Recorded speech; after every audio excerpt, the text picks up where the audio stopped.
Chapter 6. Butcher. Why did you bring her here? I shrugged and gave Armand my most bored expression. I didn't. She brought me. I warned you we were coming. He glowered at me, arms crossed as his eyes glimmered and shifted, only a little bit, but I should probably loosen my stance and check my knives. I specifically warned her against coming to Border Town. When? Tonight. I smiled at him. I don't recall you being at Candlestick tonight. He glowered at me. The Greek wanted to see her. I winced. I'd really hoped that the Greek would forget about her and vice versa. What did he want? He shrugged. Like I understand him.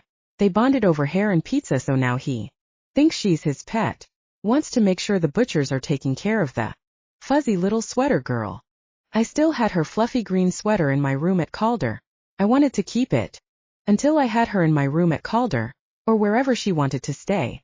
My stomach lurched at the thought of Violetta in my bed, my room, my life like that. The CM thought I should marry her. Soon. You look a little bit sick. I don't think he's a serious threat. Otherwise I would have ended him. I shook my head and glanced out the window to study Violetta where she sat.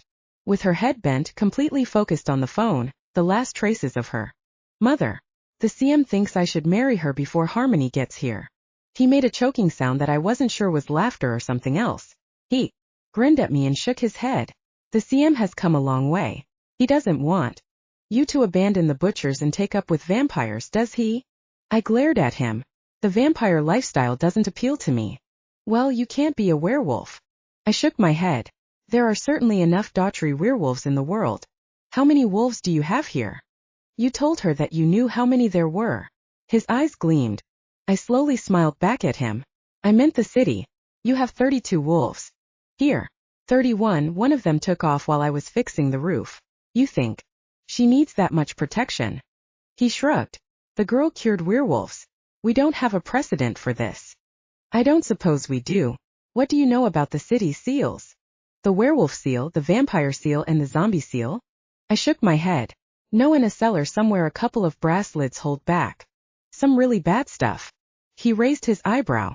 I don't think you're supposed to talk to werewolves about that kind of thing. I'm actually sure of it. I grinned at him. Thanks for the reminder. Apparently the mysterious renegade leader had Sebastian and Anthony go down and bleed on the seals. That's why this year's darkness is extra thick. He growled at me. Not for werewolf ears. I widened my eyes at him. Excuse me, is this too much responsibility for you to handle? Don't worry. I just thought you should know that a couple of butchers are going down into the depths tonight to check it out. His jaw clenched. Why should I know about that? With butchers otherwise occupied, tonight would be a good night for a werewolf slaughter. Don't you think? He growled, a long low sound, and I could tell his hackles were up at least. His metaphorical hackles. The CM thinks this broken seals problem is my problem. I patted his shoulder. I really enjoyed making him uncomfortable. If you were running away from responsibility, you probably shouldn't have become pack leader. Also, this monster is targeting your kind. What seems like a former butcher turned vampire or something else even more dangerous. I wonder what butcher would want to destroy you.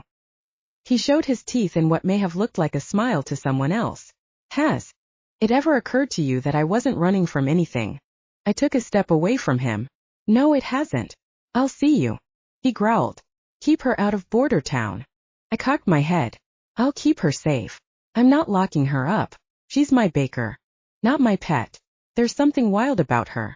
If I try to hold on to her too tight, she'll disappear.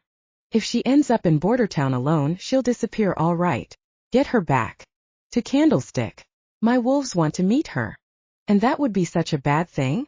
He scowled at me. She's terrified of Mrs. Maverly. She doesn't need to know that her good friend Armand thinks about eating her every time he sees her. As long as that's the only thing you want to do to her. He laughed and slapped my shoulder. That would be funny if anything else. Wouldn't kill her. Get out or I'll eat you. Fun chat. Violetta glanced at me when I got in the car, stuffing the phone away and trying not to sniffle. Her emotions were fascinating to me. Her sadness as beautiful in its way as her glowing happiness.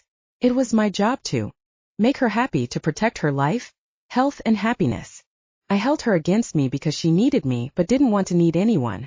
I'd worked so hard to stay away from her, to not pour my energy into her every moment, to take her and carry her somewhere far away and keep her safe and mine. I cared so much. It was worth it, though, watching her bloom as a baker, knowing that I wasn't the only one who would protect her with my life, having Landry to watch over her, keeping her away from every butcher who might be a threat. He'd always had an open kitchen where butchers could come and go, but not anymore. He watched me when I was with her but didn't try to keep me away. He knew me well enough to know that only my own concern for her would influence me about something I wanted so much. I could be willful at the best of times. With Landry as her guardian, I didn't need to be quite as protective and overbearing as I might be otherwise. I drove with her against me, her arms around my waist, head on my shoulder, seatbelt stretched past the point of usefulness. I should say something about her mom, but what? I tightened my arm around her and felt the steady ebb and flow of my energy into her. By the time we reached Candlestick, I felt loose and heavy, but only enough for it to be very hard to pull away from her. I couldn't. I sat there in the garage away from prying eyes and hoped that somehow she'd decide that she needed to kiss me. Orion, what are you going to do after you're finished being a butcher? I cleared my throat. Become the CM after my father and be responsible for all the other butchers under my jurisdiction. Somehow I doubted she wanted to hear that, but it was true. There was a balance between truth and diplomacy that I tried to keep. If I told Violetta the truth from the beginning without softening her up a bit, she'd run into the woods and never come back. Like if I told her that my father only allowed our relationship to flourish in Candlestick because he wanted her to give him grandchildren, the reaction wouldn't be good. I'm going to college next year, but I'll probably still butcher. It's a seasonal thing. The paperwork is eternal, but the actual nightly battles are only intense from October to January. She looked up at me, only the side of her face visible in the dim light. So, it's like an extracurricular that you can keep up as long as you like? What about Landry? Is it seasonal for him? Good question. He bakes less intensely most of the year than these dark days. He's kind of boring though. Doesn't do much besides hang around in his indecent swimwear around the pool in the summer. You're kind of lucky that you didn't see him in the off-season. She giggled, her body shaking against mine. I definitely preferred her, trembling from laughter to fear. It's so strange to me, the way that all of you live like this is normal. I thought I'd try it and then go to college in the fall, start my real life. There's no reason to wait. You can take classes in January starting with a new semester. You're brilliant, so for you to balance academics with baking will be nothing. Why not be a baker and whatever else you want to go into? Bumped her head with my chin. What else do you want to do? She hesitated. I thought botany like my mother and maybe chemistry with a culinary arts degree. That does sound indecisive. I exhaled. That sounded like precisely the sort of academics that would lend themselves to her staying close to me. Calder University is renowned for its chemistry and botany programs. She elbowed me, but gently. You're making that up. I laughed and grinned at her. I would have, but I didn't have to. Honestly. Google it. Calder has amazing programs in science. The math program isn't bad either. They do not have a gymnastics team though. Isn't it a boys' college? I shook my head. Gender neutral, although most of the students are men. Most are also butchers or from butcher families who are no longer practicing. She looked up and let go of me to trace my cheek with her fingers. What does that mean? No longer practicing? I cleared my throat as she continued stroking my face, each touch sending a thrill of pleasure through me. Some families lose their ability to change into butchers over time, but you never know. Sometimes there's a throwback. And those families are still viable options for marriage. Marriage, I'd said the word and it hadn't come out strangled. Viable options? That sounds medieval. I laughed, but it was half strangled. How could I possibly broach this topic? Well, have you seen the architecture? Medieval is kind of our thing. Although the cars are a definite improvement. So, she said hesitantly, and I held my breath. You can only marry people who have butcher ancestors. No, I can marry whoever I want, but my children won't be great butchers. Unless. So that's why Olivia was the one, so that your children could be really great butchers. I took a tiny breath. Something like that. She has good lines. Violetta laughed, but not quite a cute giggle. She did not like me saying that. Olivia had good lines. I meant her ancestry is good, not her personal lines. She laughed again and pulled away from me, taking my face in her hands. Orion, can I kiss you? I exhaled in relief. I thought you'd never ask. She sucked on her bottom lip while she studied me. One thing. My Aunt Lottie always looked down on my mom. Was it because my mom has bad lines, and does that mean that I'm not? I cut her off, cupping her cheek and glaring at her. You cured werewolves. Clearly your mother had very strong lines, just like your father. She blinked at me and I realized that I'd been a little too rough. But my aunt didn't want my mother with her brother. I'm sure it wasn't your lines. Your lines are perfect. I brushed her lips with mine and my heart thrummed from that contact. But not as good as your lines, she whispered, tangling her fingers in my hair and kissing me a little bit longer. You cured werewolves. Your lines are going to be legendary. I kissed her, lingering on her soft lips, the hunger growing with every touch, every brush against her.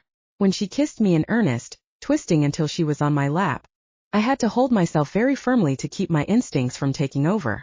I let her kiss me, barely reciprocating because I wanted so much to pull her against me and make her feel adored. Beyond that was a very real danger of me becoming lost in her or losing myself and hurting her balance. She pulled away and stared at me, her eyes luminous. I wasn't going to kiss you until I decided whether I liked you for you or your energy.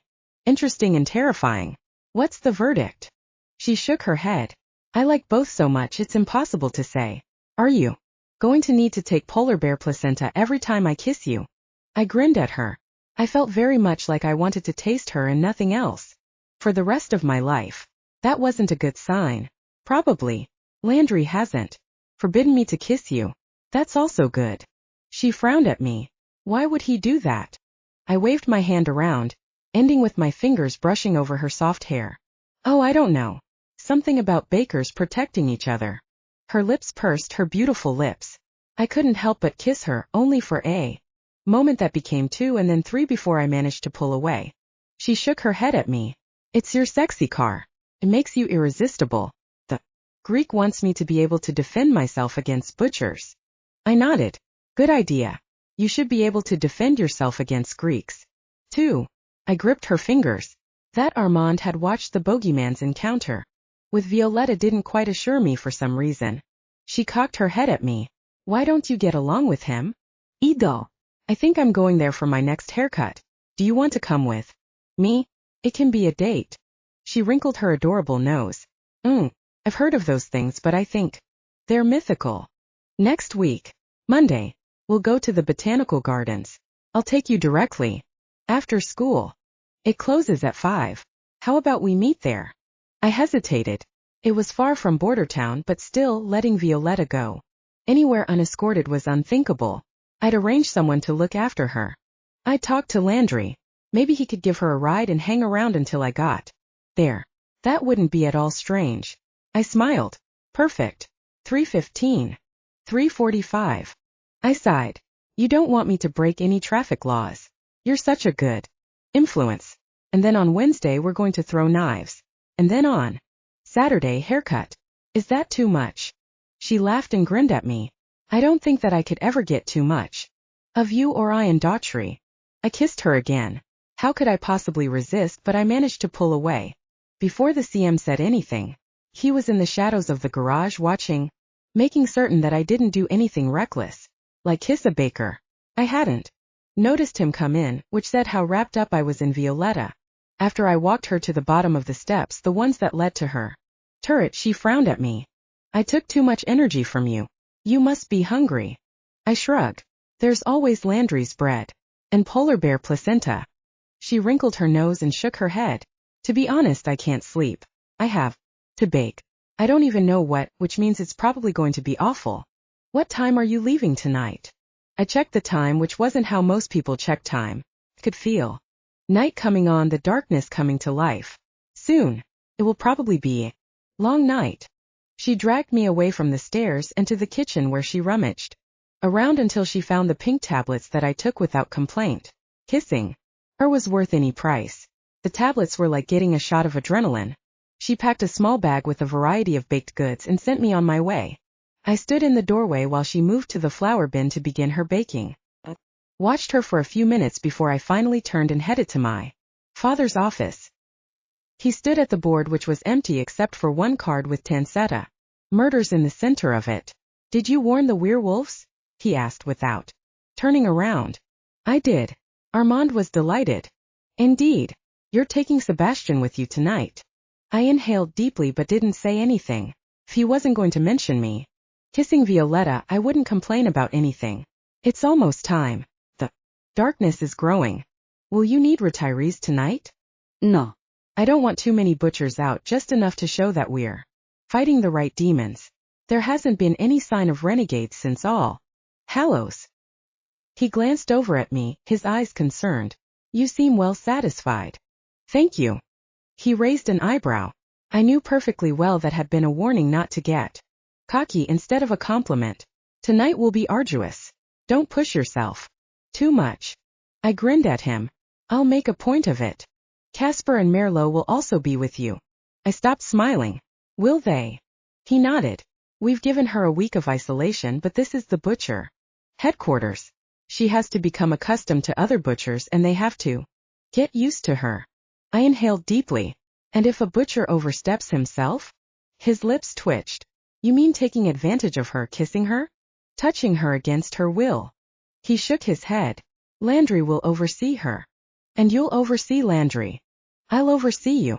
Any other butcher she'll fight off and he will pay the consequences. You are the only actual risk. I scowled at him. Her mother left for some reason. Yes. She. He frowned and shook his head. He knew but didn't want to tell me? I already knew that Landry was Violetta's father, so the mother had to have been close to him. Bakers marrying bakers was perfectly acceptable. Of course, Landry had been a butcher first. Had he had the sort of relationship with Violetta's mother that I wanted with her? Her taking his energy and baking for him? No, of course not. Did Landry hurt her? My dad frowned at me. Not that way. I feel that it's not my story to tell. But you should know. Laurel was assaulted by a butcher, after she interned here with Landry and they became close. Laurel came to me, told me that a butcher had forced his energy on her, but I didn't believe her. The butcher in question was very well known, respected, and she had no proof. Landry still hasn't forgiven me for that. That's why she turned her back on our world. Because I chose to believe a butcher over her. When she asked Landry to join her, he refused loyalty to butchers and all that, which was only another betrayal to her. He didn't know about the charges until later, after I interviewed bakers about that butcher and dug up a few interesting facts about his lack of respect for bakers and women. I clenched my jaw for a moment before I could speak in a calm voice. You're the reason that the Tansettas weren't protected. He shrugged and ran a hand over his face. I'm the CM, so everything is my responsibility. Judging correctly is essential. I failed. Since then I've made certain that bakers are revered in our district. It hasn't always been so, but since I've made rigorous requirements, we've been getting steadily better bakers, and the whole district has prospered, at least until your brother. But you're the CM, so you're responsible for that as well. He gave me a hard glance. Yes. I'm not making the same demands on you as we put on him, because that resulted in disaster. And if that was the wrong choice, it will also be my responsibility. If you end up hurting her, I will personally take your skin from your flesh. You're welcome to. I hesitated. That was the first we've kissed since she came to stay. I know. I turned and stalked out. That night's hunt was fairly intense, but with Casper, Merlot and Sebastian around me, the rest of the butchers spread out behind, we weren't overrun. Midnight to 3 a.m. we fought above Border Town, pushing back the zombies and an unfortunate group of wraiths, pushing until the battle was won for the night. I turned to my bakers and raised my whip. They hurrahed and raised their whips in return before they headed back through the streets to the courtyard where the bakers' goods waited. I accompanied them but fell in beside Sebastian on the way. After we get some bread, you're going to lead us to the broken seal. He turned to stare at me for a second before he nodded. Olivia took her place close to him and bumped him with her hip. He staggered almost into me before recovering. Olivia had extremely capable hips. Olivia. I nodded at her, then moved away from the pair. Olivia apparently feeling like flirting with a butcher after a hunt wasn't at all awkward. The other butchers tried not to look at her, except Francis, who stared at the two with a wide grin on his face. At the courtyard, a butcher's boy came up to me, his eyes tired from being on delivery duty for the night. "Orion, Landry sent these to you special." I took the bundle he handed me, but when I inhaled, it wasn't Landry but Violetta I smelled. She'd given me something very special. Sausage stuffed rolls. I ate most of them, then stuck them into my pockets for later. And maybe I'd share with Merlot and Sebastian. Maybe. Not Casper. Casper grinned and came up to me, eyeing my bulging pockets. "So tonight's just begun. Are you fed?" He nodded. "Moderately. I imagine you've been fed a much more satisfying supper than I've ever had. Is it the kissing that enhances her baking, or is it her baking that makes her impossible to stop kissing?" I ignored him and broke into a jog. Merlot came alongside me soon enough then. Sebastian's footsteps pounded until he caught up with our small group. Sebastian took the lead, his pace quick.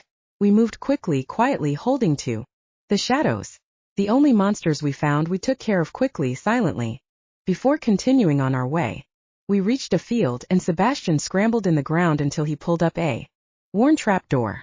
I held it open for Merlot and Casper to descend ahead of me. Gave the empty field one last glance before heading down. "Maybe should have done this during the day," Merlot muttered ahead of us. Sebastian held a flare as he walked ahead, apparently fearless in the face of who knew what.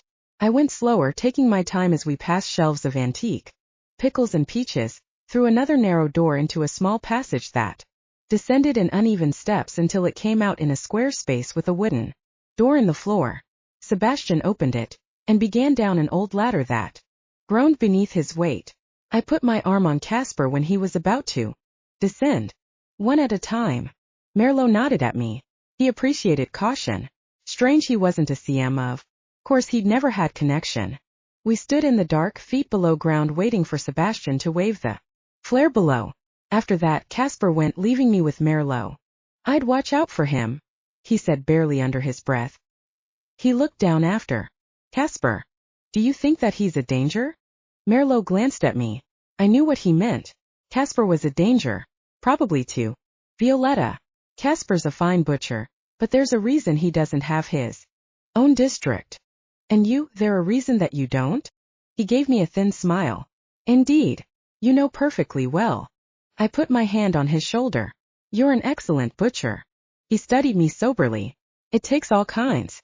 I don't connect much, Casper connects too much, and you are just right." I pulled my hand away. "It's not connection that makes the butcher. No, it's connection that makes the CM. It's interesting, his decision to upset conventions and allow you to connect so deeply with a baker." I cleared my throat, looking past him into the hole where Casper was nearly to the bottom. "Indeed. Do you think anyone will object?" Merlot shrugged. "It's not the first time it's happened. There are reasons to go both ways. After what she did with the wolves and you, it's hard to know. You'll probably have competition coming, though, soon if I don't miss my guess." He turned and headed down into the pit, leaving me to exhale deeply and try to think about seals instead of bakers. Merlot was right. If the CM allowed me access to Violetta, there was no reason he wouldn't allow others the same, if she chose. I rubbed the back of my neck until finally Merlot jumped off the end of the ladder. I climbed down quickly, silently, until I reached the floor of the immense cavern. Merlot, Casper, and Sebastian were all in different directions, stooping to check for strange scents and searching the enormous space. When I got to the floor, I whistled low and headed for Sebastian. He'd let the flare go out, so we were operating in pitch black. Didn't bother any of us. Darkness only made our other senses stronger. I followed him until he reached the center of the space, or at least closer to the center and away from the one wall. "Here it is," he whispered. I bent down and felt the rim of a 2-foot hole. It didn't have a lid on it. An icy breeze wafted from the pit, like a wraith over my wrist. I turned on a light, shining it around the perimeter of the hole, then took pictures of the marks in the uneven stone around the edges. The marks were butcher marks of protection, safety, and the metal rim bore the same. "Show me the other seals." He led me to 2 other spots that had brass lids. I took pictures of the words and images graven into them, then stopped, staring at the center seal and the warning on it. Whoso breaks the seals will surely pay the price in blood. Once undone thrice. Must be made anew. Beware. Darkness and men and monsters brood. To the butchers. Ye must be true. The first one said the same thing, Sebastian said in a low voice just behind my shoulder, making me jump. I turned on him with a glare. And you decided that meant you should bleed on it. He shrugged. We had to pay the price in blood to break the seal. Why did they put it backwards like that? It's a warning, Merlot hissed low. You aren't done paying for that in blood. And your blood doesn't mean your personal blood, but the blood of your fellow butchers. Butcher Baker. Werewolf Savior. Julian Wick. Chapter 1. Baker. Candlestick Manor loomed above me. I stood before the enormous door, ancient. Metal bands stretched over the dark wood. It could have been ornamental, but it wasn't. Like the latch, the small barred window in the center of the door, the inset windows with decorative grillwork all around the bottom story, yeah. No, those weren't decorative either. This place was a fortress, and I was about to step inside and face a whole slew of butchers like the butcher holding my hand. I glanced over at Orion. His dark brown eyes were serious, but then he smiled. And my mouth watered for chocolate. His eyes were melted milk chocolate, his hair the darkest fudge, his skin white whipped cream with just a dash of mocha. He was enormous, a good head and a half above me, his physique absolute perfection beneath the black clothing he always wore. Don't be afraid. You belong here. His voice was delicious, utterly delectable, low and purring. I took both of his hands in mine and gazed at him. Tell me what your favorite breakfast food is. I'm not going in until I know. He frowned in concentration. You ask the most difficult questions. I would have to say cream puffs, the kind you make at 3 a.m. That counts as breakfast, right? I pulled my hand away and wagged my finger at him. Listen, butcher. If I'm supposed to be your baker, I need to know the truth. No hiding things from me. Whether it's favorite breakfast foods or fairies. Now spit it out. He caught my finger and leaned closer to me, so close that I could feel his exhale on my cheek. I really don't know. When I was younger, I used to go out at night with my brother, and when we snuck back in because I wasn't supposed to be out with him, he'd make me toast and bacon with orange juice. I raised my eyebrows. Toast and bacon? I really asked for that, didn't I? You're right, you have no idea what you like. I bit my bottom lip and faced the door. I had to go in. It wasn't ever easy for him to talk about his brother. Do we knock or what? He laughed low while he reached past me, turned the handle and pushed it open. The hall beyond was enormous, gleaming polished wood with white candles lining the dark wood floor. Above, chandeliers held candles, only surely they wouldn't have actual candles. Could you say fire hazard? They're real candles. The CM takes his position seriously. I glanced at him and gave him a slight smile. Okay, we came, we saw, we can leave now, right? He pulled me in and shut the door behind me. It thudded loud and echoing through the hall. Absolutely. Just as soon as you've met the CM, eaten dinner, and talked with Landry about what you want to do. I stood there for a minute, gathering my focus as though I were about to perform a difficult floor routine. I pulled my hand out of his, wiped my palms on my black skirt and started forward. Orion fell in beside me, his long stride matching mine. Are you sure you don't want to hold my hand? I glanced at him, then forward, focusing on the floor I covered with steady, fearless steps. Do I look afraid to you? He brushed me with his arm. No. You're the bravest girl I know. Think I like holding your hand or something? I couldn't help smiling, but I had to push it away to focus. This was serious business. This was a whole world I barely understood, a whole life ahead of me that I couldn't even imagine. I had to look at this like a job interview. I was going to intern with Landry so I could be a professional baker for Orion. So I could know what I was doing the next time werewolves attacked, and all I had to beat them off were biscuits and a rolling pin. The memory of their snapping teeth, their snarls echoing off the metal cabinets of the kitchen at Calder School for Boys had me gripping my skirt for a moment before I smoothed it down. My mother had always taught me to stand up straight and show no fear. If she'd been a baker, why did she run away from that world? Why hadn't she told me about what I was explained about the energy transfer, the need I had for the energy of a strong butcher, and most importantly, the dangers of the world around me, dangers that had taken her from me? I shoved those thoughts far from my head, but I grabbed Orion's hand only for a second, squeezing his fingers hard before I walked forward once more on my own. We reached two enormous doors held open by stone gargoyles to keep out evil spirits. I walked through the door towards an enormous bonfire that leapt and flickered in the round room beyond. Candles wound around the room on shelves. Thousands of candles, but they weren't lit. Orion closed the doors behind us, then hesitated. He bowed to the room, then turned to the right while he pulled something out of his coat. It was a lighter blue and white plastic, one of the cheap kinds you get at a gas station. He lit the largest candlelight ever seen. The flame leapt up like a sparkler, and one of the sparks caught the next candle, slightly smaller, and the next, the flame racing around and around. Sound built, a murmuring hum that started with Orion and continued as the butchers inside the round hall made that sound, a low chanting like monastery monks. The sound echoed off the walls and inside my chest, the thrumming going on and on as the light spread from one candle to the next. Hundreds of candles wrapped around the room, several shelves on top of each other. I watched the candles, craning my neck as the flame spread to the candles above the doorway.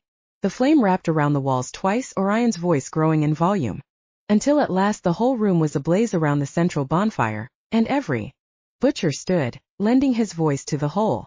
Come, boys. A voice of quiet power flooded the room, cutting through the humming. Young boys started forward, ducking between the larger butchers, climbing over the tables that surrounded the bonfire. A boy came up to me and hesitated while his eyes got bigger and bigger before he turned to Orion and whispered, "Is she the one who saved the werewolves?" Orion grinned at the kid and slapped his shoulder while he glanced at me. She's my savior as well." The boy grabbed my hand and tugged me forward, away from Orion, who stayed by the giant candle, smiling at me with deepest satisfaction. I kept looking at him for too long before I remembered that I wasn't some tourist. I was a baker. I belonged here. I didn't feel like I belonged there.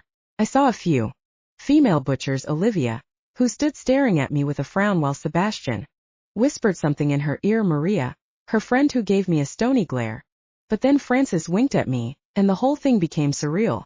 All of these boys from school, goofy, ridiculous teens, looked different in the candlelight and the flickering bonfire. Maybe it was all the black. Maybe it was the other butchers behind them, men I'd never seen who carried themselves with dignity and readiness. That's what Orion was like. I almost looked back at him but caught myself. I was here as myself, not as his girlfriend or something. "Welcome," a butcher murmured to me as I passed. Did I know him? Yes, I sort of did. He was the blonde guy who had been here that one time Orion had come for a meeting. The first time we'd kissed. I hadn't kissed Orion in what felt like hours. I pressed my lips together and continued up the first step between the tables that circled the room. On the 6th tier, the boy led me to a group of black-clad men who had a completely different aura about them. The butchers were serious, these were deadly. Was this the assassin branch of butchers?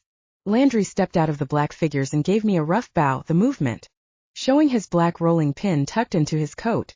Was it metal or stone? Spikes? Violetta Tancetta. Welcome to the Bakers Guild. I tried not to look surprised at the grim-looking bunch with their weaponized rolling pins who nodded at me seriously. I recognized Puffer, my uncle's baker, in the back, giving me one of those nods beneath a terrifying scowl that made his usual expression positively docile. Thanks. I forgot my rolling pin. Landry smiled, showing his white teeth and for a moment looking slightly less terrifying. His light green eyes glowed in the candlelight as he gestured me forward to be embraced by the baker bunch. Look at her, fellas. She's nervous. Doesn't know if she's up to baking seriously. His English accent wasn't posh but Cockney. I took a deep breath and smiled back at him. I never knew I was supposed to be pimping my pin. Yeah, I'm a little intimidated. Those are sick. He laughed and grabbed my shoulder, pulling me into the space that they'd opened for me. Don't worry, he said in a low voice. We only have to put on a show 3 times a year. We can't let the butchers think that we won't poison them if they step wrong. Butchers are a lot of hard-headed idiots. The stronger the butcher, the more stubborn and stupid. We have to be stubborner and stupider. He laughed again and patted my shoulder, but gently. He didn't feel like a butcher. It wasn't uncomfortable and intense like it was with other butchers. You really did join our little gang. Is it living up to your expectations? I swallowed and whispered. That depends what you have to eat. I'm starving. He turned and gestured to the top table, a small square with only one person. Standing behind it, a man with long dark hair falling over the shoulder of his long coat. CM, can we hurry it up? We're getting hungry. The CM only nodded and gestured to Orion, who was still standing by the door, arms folded over his chest. Orion caught my eye and gave me a flicker of a smile before he strode between tables up the 6 tiers to the CM. Orion stood in front of the table, bowed his head, and led all the butchers in prayer. The silence around his words was profound, like even the crackling fire went quiet while Orion spoke. When he raised his head, his eyes came back to me and I smiled at him. For a second, with him on the other side of the room looking at me, I felt like I was precisely where I was supposed to be, as weird as it was. Then we ate. And I will have to say that the exquisite food I'd been eating at Calder was nothing compared to the feast prepared by the finest bakers in the world, led by the immortal Landry. Not that he was actually immortal, vampire, and all that, but what did I know? There was something very vampiric about the way we sucked the life out of the butchers. I glanced over at Orion, where he leaned against the wall beside the CM, watching over the rest of the butchers while we ate. After a few minutes, the CM gestured him sharply to sit beside him. Orion met my eyes, and for a moment I wanted to tell him no, that I would run down to the kitchen and make something for him because he was my butcher, but I managed to resist the impulse. He sat and slowly ate, still eyeing me as if to say that this is not what he wanted in his mouth. I faced forward, gripping my fork because everything had happened too quickly. I wasn't used to Orion looking at me like that in public, as though he didn't care what anyone else thought of me, of us. Try the duck, Landry said, forking me an enormous drumstick. I smiled slightly, and then suddenly all the bakers were suggesting the best dishes, piling bits of this side and that sauce, this cut and that delicacy, until I had 5 plates in front of me. I started laughing. It was too much, but at the same time it felt like a hug. A lot of hugs, and every single bite was the best thing in the world. While we ate, butcher boys and a few older butchers performed feats of grace and agility like aerials and backflips, or waved fire around as they danced about the bonfire. Apparently butchers liked fire and long hair.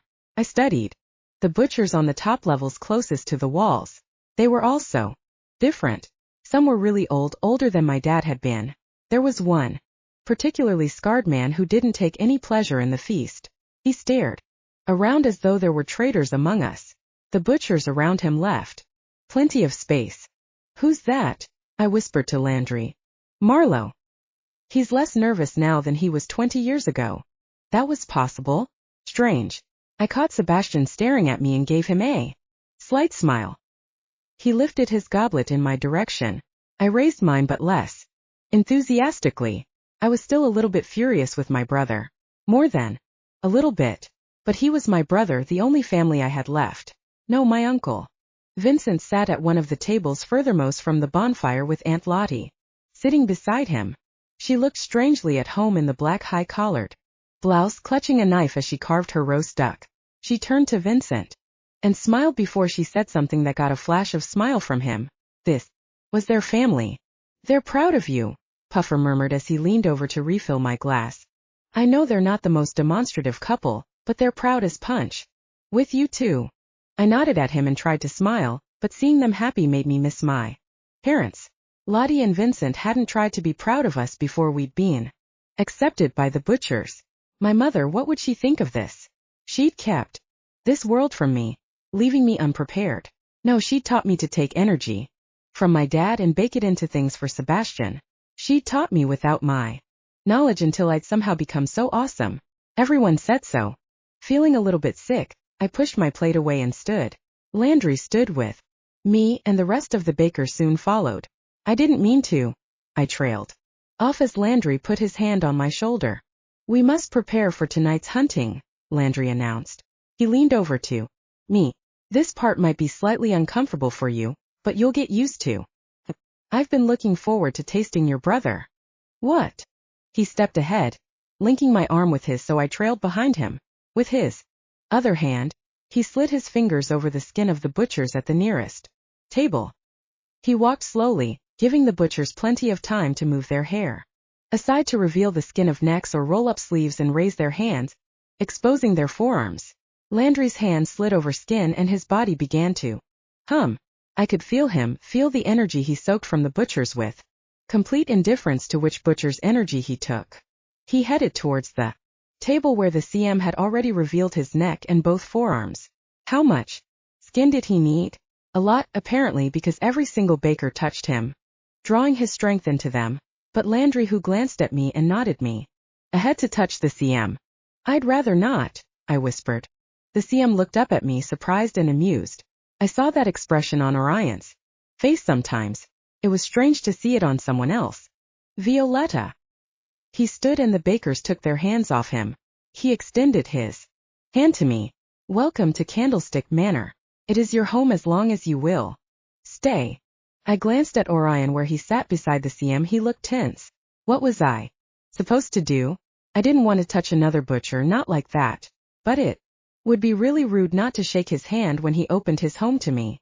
My mother hadn't raised me to be rude. I tentatively took his hand, but I felt nothing other than warm skin. There was no rush of energy and happiness like I felt with Orion. I let out the breath I was holding, smiled genuinely and said, "Thank you." Stepped back in the direction of Orion and the other bakers pressed around him again, all but Landry, who had abandoned our group to circle around to Sebastian. I watched the scene, Sebastian aware of the baker stalking him, standing stiffly while he waited as Landry got closer, and closer and closer. Nerve-wracking, isn't it? Orion whispered in my ear. I jumped a little bit then shook my head smiling. Is it? Landry didn't touch you. None of the bakers have. They're still pecking the eyes out of your dad. We're a bunch of vultures apparently. Landry finally got to Sebastian, who hastily tilted his head forward and pulled down his collar, but Landry went for his face, pressing his palms to Boss's dark cheeks. Bess arched, gasped, and I gasped with him. I took one step forward, and Orion slid his hand around my waist, pulling me back against him. Landry can be terrifying. I believe that's him punishing your brother for betraying the butchers and becoming a renegade. Don't worry, Tinsetta will remember it fondly. My brother went boneless, slumping down to the table. I turned in Orion's arms and found his face close to mine, so close. Is he unconscious? No, just relaxed. Landry is very efficient at taking energy out of butchers. After some time you'll become more efficient as well. I cocked my head. Are you saying that you don't like the way I take your energy? He bit his bottom lip, sharp white teeth that should be pressed against mine. I am saying that I didn't like the CM touching you. I'm saying that I don't want another baker to touch me. I'm saying. He grabbed my hands and squeezed my fingers as he lifted them up to his lips. He pressed his mouth against them. I felt a rush of life flow into me, more and more as he stared into my eyes above my hands. I gripped him back, swaying towards him while his energy filled me. I wanted more. I needed more. Orion's lips were hard on my knuckles. When Landry touched my shoulder. Enough, Violetta. You wouldn't want to bring our fearless butcher to his knees. Or perhaps you do, but probably somewhere private where you can take advantage of him more thoroughly. I pulled away from Orion, but he hung on for a moment, his eyes melting into me before he let go and straightened, lips soft and delicious. My knuckles buzzed from his kiss. Are you okay? I asked Orion, fisting my hand in my skirt so I wouldn't touch him again. He smiled at me, a slow, languid smile that reminded me of waking up in his warm bed. Violetta, I am much improved. I'll be even better after you feed me. Whatever your delicious hands prepare. This is the part where Landry takes you to the kitchen. Do you mind? You're safe with him. I promise. Safer than she is with you. Are those teeth marks in her knuckles? Landry murmured. Come on, love. Let's get cooking. I let Landry lead me away, down the wide tiers to the broad floor around the bonfire that still snapped and danced. As I went, butchers looked at me with what I would have called hunger. I stopped meeting eyes and hurried after Landry instead. Chapter 2. Butcher. She's staying in your old room, the CM said to me, looking tired as though a horde of hungry bakers had sucked the life out of him. They'd repay him though soon enough. I nodded and put my hands in my pockets. None of the other bakers had touched me. I wasn't sure why. Landry had made certain Violetta barely took the edge off my reserves. I wanted to give her more, so much more. You will not be staying in your old room, my father added as though that point needed clarification. Landry insisted that she stay in the tower, because it's the most defensible place in Candlestick, but also insisted that you hand over your keys. He held out his hand as though I had the old keys to the back door and the key to my bedroom on me. I sighed as I took my car keys out of my pocket and removed those keys from my keyring. It's almost as if you didn't trust me. He smiled slightly. I don't, but I know that a few keys aren't going to keep you from seeing her. You can scale the wall with your eyes closed and she will let you in the window. She's lovely. He added that last part with a slight frown. I frowned in return. Yes. The other butchers. He glanced around at the hungry butchers waiting impatiently for the baker's goods. I agree with Landry. She needs protection. What she did last night was nothing short of miraculous. Whoever set up last night's debacle won't be happy about her. I nodded. While she's baking, I'm going to track the werewolf, the one that infected the boys. My father's face tightened. That is the priority. Marlowe tracked the dog as far as Border Town. You should ask the local pack leader to be your escort. I frowned at him. He seemed to enjoy throwing me and my dead-to-me brother together. Of course, it was the most logical thing to do. Armand could get things out of a werewolf no butcher ever could. Also, take Sebastian. I raised my eyebrows as I glanced to the huge man who was slumped in his seat, looking dazed and dull. His first encounter with a real baker. Landry left him mostly unresponsive. I'm not sure I'll be able to get anything out of him. My father smiled and stood, pushing back his chair. He walked over to the baker's table where they'd left the remains of their meal. I couldn't remember the bakers being so quick at any other feast, but of course Violetta had tried to leave, and once one left they all had to go. They were like a pack of sheep. Dangerous, fanged, clawed, vicious sheep that fed on the wolves. None of the other butchers dared to take anything from that table, not unless a baker specifically said so. There were rules. Bakers ate first. Butchers ate what bakers told them to eat. Nothing more, nothing less. I wanted so much to eat nothing other than what Violetta fed me, but I settled for the plates the CM offered me, and eating from one as I walked through the tables, even though Violetta hadn't taken very much strength out of me, down the wide tiers to Sebastian. I put the food in front of him and he fell on it like a starved puppy. Good. He still had strength to eat. Not that Landry would really suck the life out of him. Landry was precise in everything he did. If you can walk, come with me. Eat on the way. I turned and nodded to Marlowe before I took the 2 freshly filled plates. A butcher boy brought me that the CM had sent from his place on the top tier. The CM hadn't touched a bite. This was official food for an official job. Sebastian stood and barely wove on his feet before he grinned at me. What do I call you? Boss? Master? Class president? That tone of voice, the slight mocking with his twisted lips. I was going to have to be very patient. Not that I wasn't perfectly patient with my butchers, but he was starting from scratch without the years of following orders and obtaining the discipline necessary to be an effective butcher. And he was very gifted. He would be arrogant, careless, then learn some lessons and be less careless for a little while until he forgot again. That's what trainees did. And he was my trainee. Orion will be sufficient. Daughtry, if you can't pronounce my first name. Turned and walked out quickly. The sooner we got this taken care of, the sooner I could return and taste Violetta's baking. What would she make for me? I sniffed the air, but I couldn't smell anything besides smoke from the fire. Trying to smell my sister? Would I have to get used to him talking? I wasn't really big on talking. Her baked goods. I didn't like the way you did that, kissing her fingers like you were about to bite them off. We were in the hall and walked beneath the bright chandelier. She didn't object. Of course not. The great Orion Daughtry can do whatever he wants. I glanced over at him, his contemptuously curled lips beneath his pale green eyes, Violetta's eyes. Can he? He sounds like a lucky guy. I turned and shoved him against the wall, my forearm at his throat while I stared him down. Do not address me in the third person. I dislike it. As you've just noted, I get what I want. What I want is not nearly as important to me as what she desires. Your sister. She is my baker. I will allow you to talk of her because she is your sister, but be very careful what you say. Marlowe made a sound just to remind me that he was there because he didn't care if I beat the puppy into submission or not. I pulled away from Sebastian and took a vicious bite out of the duck that I could have sworn was on Violetta's plate. Could I taste her lips on them? Imagine that I did, but it was probably wishful thinking. The food was very good. The best. The bakers always got the best, not that they needed it. Out of respect. We needed to make certain our bakers were happy because an unhappy baker didn't make good bread. I wanted to make Violetta very, very happy and not just for her bread. We left the house and I walked the few steps to vault into the car. Sebastian hurried after me, graceful in spite of his long limbs. It still startled me to look at him and see his transformation. He was an excellent specimen of butcher, or he would be if I had the patience to train him properly. Tansetta always knew how to stretch my patience. Marlowe nodded at me before he headed into the garage. He'd already given me the address where he'd left the trail. Can we play some music?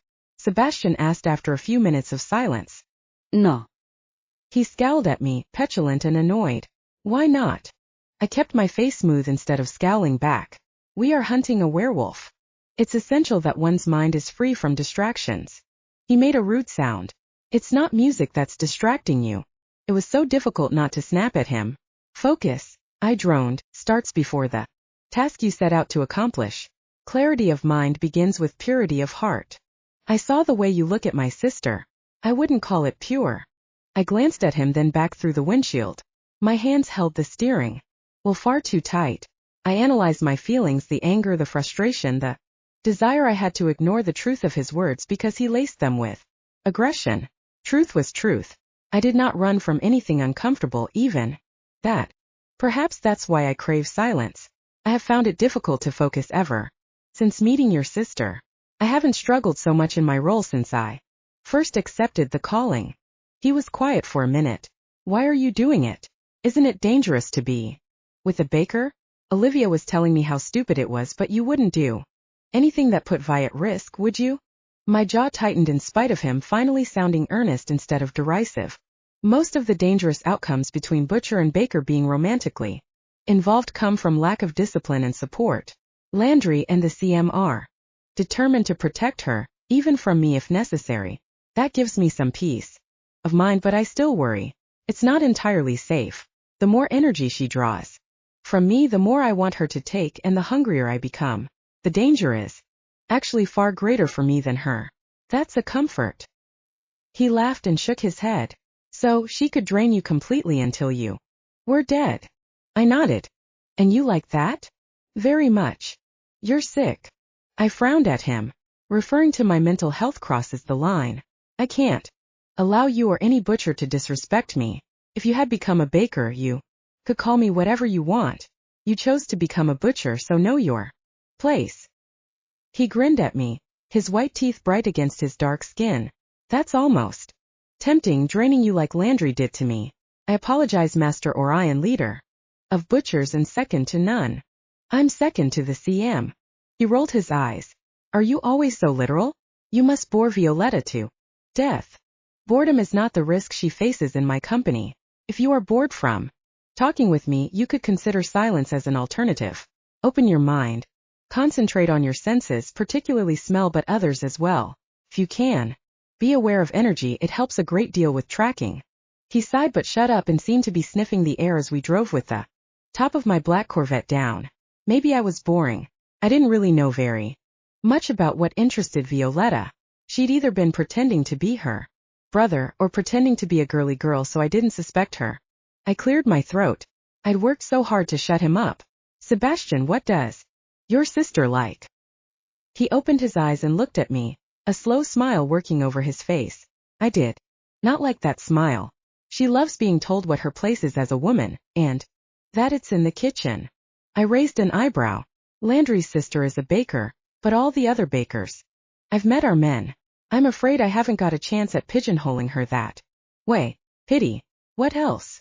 He frowned at me. You really want to know? I gave him a short nod. I'll tell you something about her, but you have to give me something in return. That knife. he said, nodding at my belt where I wore a very nice dagger my mother had given me for my 11th birthday. I removed it and tossed it to him. There's an armory at Candlestick Manor. You can check out any number of weapons for any amount of time. You're really going to enjoy that part of being a butcher. He grinned at me as he ran his thumb along the blade. Yeah, I am.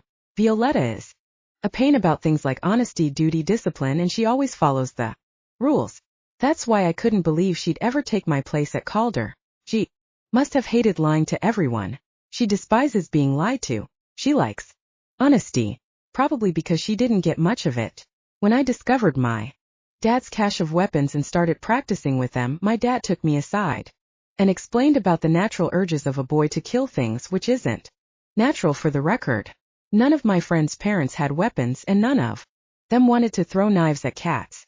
After I'd asked half a dozen friends about their parents' weapons, my parents finally brought me in on the whole hidden world. My dad helped me hold a weapon, not chop off my own fingers, that sort of thing. I wasn't allowed to talk to Vi about it.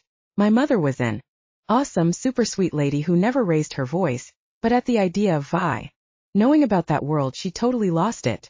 I've never been so scared in my life. I swallowed. Honesty? I lied about knowing she was a boy for a long time. But she was lying to you, so it probably didn't count. But from here on out, you lie to her, she'll hate you forever. She seriously knows how to hate someone forever. She's mad at me right now. Yeah, I shouldn't have left her without a butcher. I didn't say anything because if he said it, I didn't have to. No, he shouldn't have left her without a butcher. But if he hadn't, I wouldn't have met her and we wouldn't be where we were. I blinked, which was at the exit I had to take. I veered over, tires screeching, crossing 2 lanes to make the exit. See, I said, pulling up at a stoplight. Distractions are dangerous. I really needed to focus. Tracking was not just scent. It was more following.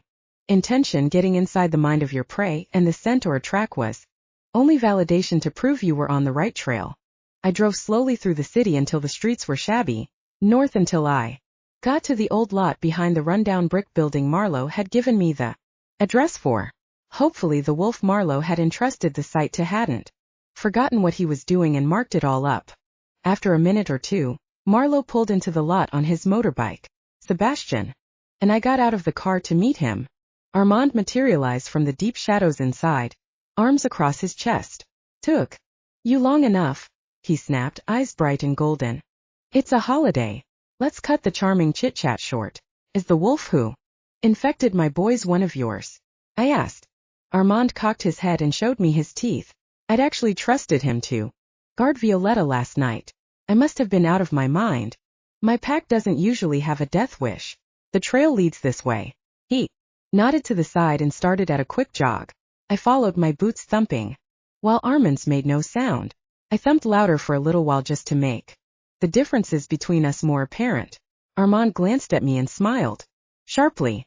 Trying to wake the dead? Marlowe grunted. Are you sure this is the right trail? Did you have some of your boys track it already? I can't sense anything from the original. Armand sneered. They aren't my boys. I'm not a butcher. Otherwise I'd be stomping along like Mr. Daughtry. Marlowe, how is the rheumatism? He grunted and jogged along, but he didn't look particularly pleased to be there. Not that he'd ever complain. I slowed down and fell in beside Marlowe. I'd like you to circle back and check around the building for a sidetrack. I'm not sure I trust that wolf to lead us. He grunted and turned on a dime, heading back where we'd come. He didn't slow down.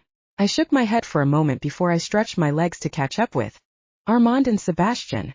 We were an odd group of runners in our black coats, except Armand, who wore jeans and a t-shirt, managing to look disreputable with his unshaven chin. Butcher trying to take care of Marlowe? How touching. I growled at Armand. He laughed, flashing his grin in my direction again. You smell like vanilla and jasmine. Must have bathed in it this morning. I'd taken a shower after I'd spent the night watching Violetta sleep in my bed. I growled again. You're talking about my sister? There was a warning in Sebastian's voice. Armand glanced at him with a flash of curiosity before he smirked back at me. 2 for the price of 1. What an excellent deal. Looks like this one's a bit of trouble, but not nearly as much as her. I spun around on him. Is this a new tracking technique you're developing? You can't keep your muzzle shut, I'll close it for you. Permanently. He grinned and crouched. Is that so? Seems like you're all mouth. I swung at him slow and high. He dodged easily and blocked my kick. Spoon. Around and slammed my shoulder into his chest, knocking him back into a brick wall. I hadn't fought him in a long time. Felt so good. He twisted beneath me and brought his elbow up in a move he'd taught me when I was 8.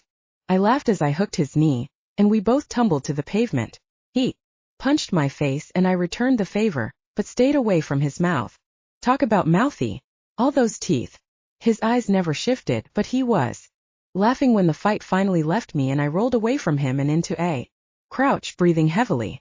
And that's why we don't let him wander off on his own, Marlowe said in a dry, bored voice. I looked over at him where he stood beside Sebastian. You're back. Did you find another lead? He shook his head. This is the trail. Without the pack leader to throw off the scent, it was easy to trace our wolf. Sebastian stood there clenching and unclenching his fists while I wiped blood off my mouth. I inhaled deeply. Excellent. Shall we? I continued in a jog, letting Armand lead the way. He moved light and springy. Werewolves were so springy. Sebastian fell in beside me. What was that? He muttered under his breath. Perhaps so Armand and Marlowe wouldn't hear. Was he sparing my feelings? Butchers shouldn't lose track of their goal so they could fight with an ally. It wasn't like me. He helped us last night. I said like that explained anything. Yeah, so that means you fight him? I didn't kill him. I didn't even pull a knife. Werewolves fight as a sign of respect. He ran alongside me for a moment. I almost killed him. You didn't look like you needed help, but you let his teeth get so close to your face. Did I? I've had werewolf teeth much closer. It's not the face you need to worry about but the throat. I'll be sure to remember that. It's fine if a werewolf bites my face. So good to know. He shut up after that, but I was left wondering what that had been. We'd fought and wrestled like a couple of puppies. I couldn't trust Armand not when he was a werewolf. He'd abandoned me and everything I fought for and believed in. But he felt like my brother. He felt like he missed me as much as I missed him. I shook my head and focused. The scent grew stronger and stronger until it was stifling and mixed with another smell I knew very well. We ran along the river's edge past a row of nondescript gray storage buildings. The scent drew us on and even Sebastian's nose was wrinkled when we turned the corner between buildings and stopped spread out, knives ready as we moved towards the gray bundle in the middle of the alley. For a moment I thought it was the old grizzled wolf from down south, but it was smaller, younger, and it was hard to tell anything else about the creature that had been ripped to shreds and mostly eaten. I stopped moving, as did Armand and Sebastian. Marlowe continued to the body, head extended as he sniffed. I've never smelled that kind of monster before. There've been vampires around here maybe, drawn by the blood, but they didn't stick around. I walked forward, staying away from the body while I crouched and brushed the ground with my fingers. Or it's a vampire that's gotten very good at not looking like one. A vampire that eats werewolves. Sebastian glanced at me. Mel had been controlled by a vampire. Why would a vampire want to look like a werewolf? Could be crazy. Lots of crazy vampires, Marlowe said drily. That would explain the eating. Sebastian took another step closer, then turned and left, walking briskly out of the alley. I frowned after him, then looked at Armand. Can you identify it? No. I've memorized the teeth of our pack for identification, and this dog is not one of mine. Are you going to check on the puppy? He's fine. This death reminds me a lot like the way his parents were slaughtered. I stared at Armand and muttered a curse under my breath. Think of something interesting to tell me when I get back. I turned and walked back towards the river to find Sebastian crouching beside it after having thrown up. Charming. I crouched next to him and handed him a handkerchief. You've seen gore. You're a butcher, so blood shouldn't bother you. You have instincts deep in your DNA that you haven't learned how to harness. Whatever you're thinking or feeling is important, relevant, and possibly helpful. Don't shut down the emotions. They'll shut themselves down soon enough. Talk. He glared at me, his bloodshot eyes confused and disoriented. I don't know. Just felt lost. So lost, betrayed, and hopeless. I felt like I failed the most important thing I've ever tried to do. I nodded. Good. Did you feel the weight of responsibility? He nodded and blinked back, tears in his pale green eyes. I failed. I put my hand on his shoulder and felt it, the emotions, the weight, the agony of failure far eclipsing the pain and fear of imminent death. The wolf's death. Sebastian had managed to soak up the emotions of the werewolf's last moment. Fantastic. You're reliving his death. That happens sometimes with butchers. It's not pleasant but extremely useful. I blame Landry for this. He's extremely good at preparing his butchers for exactly what he needs them to do. He glanced up at me. His butchers. I smiled and pushed up from his shoulder, then hauled him upright. Landry would disagree, but the CM would not. Armand says that this is very similar to the way your parents died. I spoke without hesitation, like it wasn't a horrible thing to say. He had to want to get to the bottom of their murders as much as I did. Unless he felt responsible in some way. Would that explain his emotions, his being so attuned to this murder? Did he know this murderer personally? You're saying that I worked with my parents' killer. He still sounded unbalanced and unstable from the victim's emotions. I raised my eyebrow. I'm saying that Armand thinks that this killer might be the same as the one that killed your parents. If you feel guilt for going about avenging their deaths all the wrong ways, that's something you need to face and deal with. In my eyes, you're a butcher's boy, and you're going to have to prove your dedication just like any other, but I don't hold your decision to become a renegade against you. He studied his hands for a moment, opening and closing his enormous palms. Why not? You're right. You warned me that I'd be fighting to undo all the damage I'd done, and I did. I'm really worried about the seal. I rubbed my chin. What did the CM tell you about it? He glanced at me and I sighed. You didn't tell the CM. He shifted uncomfortably. I'm not used to being a butcher, to feeling the heaviness, the duty. I always wanted to be a butcher. I wanted to feel normal. To not be alone, to have a family. But I didn't expect to feel responsible. That's why I don't hold your past against you. The butcher in you has awakened, and you will feel the call to slay the darkness in this world and inside of yourself. We all have our demons, our regrets, and it doesn't get easier that you started with such regrets. I shook my head. I trust that you'll do your part. The butchers need you. When we get back, I'll talk to the CM with you about the seal. He inhaled shakily and nodded, but made no move to stand. I put my hand on his shoulder for a moment and felt that connection before I headed back into the alley to examine the grisly body. We got back to Candlestick Manor later than I'd hoped, but when I went into the kitchen, Landry had a lovely stack of cold pancakes waiting for me. Pancakes? He shrugged. She was exhausted after making this lot, so I sent her to bed. You'll eat these, go butchering, then come back in the morning and let her take your energy. I hesitated. If she was exhausted, I should go to her now, give her my strength at that very moment and perhaps stay with her through the night. Blinked and shook my head. I had so much to do, not the least of which was encouraging Sebastian to talk to the CM about the broken seal. Sounded pretty ominous, but I didn't know anything about it. I knew that darkness was drawn and captured into the area north of the city, that butchers had been called to protect humans from and contain these shadowlands. I didn't know all the technical aspects. That's what CMs were for. I didn't want to get involved in this sort of thing. Armand was the one who my father had been preparing as the next CM, not me. I shrugged, inhaled the pancakes, which were officially my favorite breakfast food, even if I ate them at 8 p.m. I got up and went to find Sebastian, to drag him to my father. That wasn't too bad, actually. My father took over the difficult task of keeping Sebastian from talking about the wrong things and making certain that Sebastian felt balance between guilt and responsibility, so he told what he knew instead of holding it inside, buried beneath guilt. The CM made it sound like breaking seals wasn't all that big of a deal, but I knew him, and by the tightness in his eyes and the way his smile strained, this was a bad thing. A very, very bad thing. Sebastian talked about following the cloaked leader into the North City, past the occupied lots to where it was nothing besides overgrown cars and random walls that hadn't yet gotten knocked down. They'd gone down into a cellar in the middle of a field where there must have been a former house, and then through the cellar down and down through these natural caverns until they were in underground caverns with sloping walls and stalagmites. It was creepy. The creepiest part was where Sebastian and Tony cut their hands and let their blood drip onto this big copper lid that looked like one of those city water facility caps. That seemed like a good idea at the time. Sebastian actually said that, and the CM didn't groan or put Sebastian's head on a pike. The CM laughed instead, which was much worse, but Sebastian didn't know that. Those old seals have been around for generations. It's about time we updated them, don't you agree, Orion?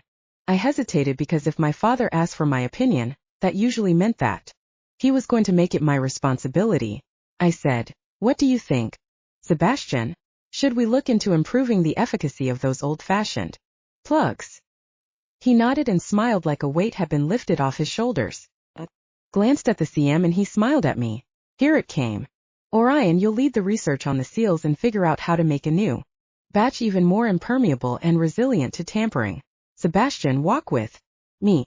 What kind of weapons are you most comfortable with?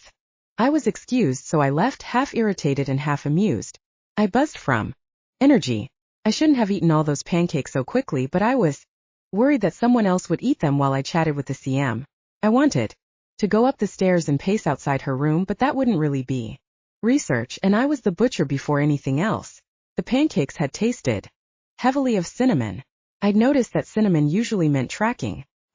Wasn't an exact science, but I'd been eating goods for a long time. Cinnamon would sharpen my senses and strengthen my endurance for long runs over wide stretches. I would bet that after tonight's battle with the darkness, the CM would send me further afield to find the origins of the wolf. I wasn't leaving until I'd touched Violetta and had her feed me with her bare hands. Waking up to her Jello in her fingers was something I desperately wanted to get used to. Maybe, just maybe,